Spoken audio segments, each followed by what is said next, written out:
તો આગામી 7 ડિસેમ્બરના દિવસે બોચાસણવાસી અક્ષર પુરુષોત્તમ સ્વામિનારાયણ સંસ્થાને તેના કાર્યકરને સુવર્ણ મહોત્સવ અમદાવાદમાં યોજાવાનો છે। વિશ્વના સૌથી મોટા નરેન્દ્ર મોદી સ્ટેડિયમમાં તેની તડામાર તૈયારીઓ ચાલી રહી છે। તો બીએપીએસ કાર્યકર સુવર્ણ મહોત્સવની ઉજવણીની વિશિષ્ટ સભામાં બીએપીએસ સંસ્થાના 1 લાખ કાર્યકર્તા ઉપસ્થિત રહેશે। આ કાર્યક્રમ માટે પુરુષો અને મહિલા કાર્યકરો માટે ખાસ ડ્રેસ કોડ પણ નક્કી કરવામાં આવ્યો છે।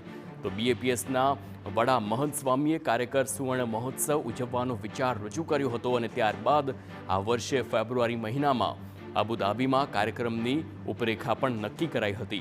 તો 14 ફેબ્રુઆરીએ અબુધાબીમાં બીએપીએસ હિન્દુ મંદિરના લોકાર્પણ બાદ કાર્યકર સુવર્ણ મહોત્સવની ઉજવણીની બ્લુપ્રિન્ટ પણ તૈયાર કરી અને આ વર્ષે મે અને જૂન મહિનામાં બોટાદના સાળંગપુર ખાતે પણ મહંત સ્વામીની ઉપસ્થિતિમાં બીએપીએસ સંસ્થાના કાર્યકર્તાઓનું વિશિષ્ટ સંમેલન દિવ્ય સનિધ પર્વ યોજાયું હતું।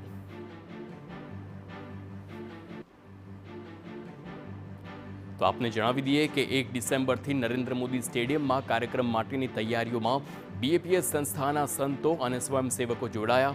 ત્યારબાદ 7 ડિસેમ્બરે યોજાનાર બીએપીએસ કાર્યકર સુવર્ણ મહોત્સવનો મુખ્ય કાર્યક્રમ 3 કલાક ચાલશે, જેમાં આખું ક્રિકેટનું ગ્રાઉન્ડ જ પ્રસ્તુતિ મંચ બનશે। 1500થી વધુ બાળકો ખાસ પ્રસ્તુતિ કરશે। આ માટે સમગ્ર સ્ટેડિયમમાં કરાશે વૈશ્વિક કક્ષાનું લાઇટિંગ અને ઉલ્લેખનીય છે કે નરેન્દ્ર મોદી સ્ટેડિયમમાં પહેલીવાર કોઈ ધાર્મિક કાર્યક્રમ યોજાવાનો છે। તો હાલ બીએપીએસ કાર્યકર સુવર્ણ મહોત્સવને ભવ્યાતિ ભવ્ય બનાવવા તૈયારીઓ ચાલી રહી છે। બીએપીએસ સ્વામિનારાયણ સંસ્થાના 4 ડિસેમ્બરે કાર્યક્રમની સત્તાવાર સંપૂર્ણ રૂપરેખા પણ જાહેર કરવામાં આવશે।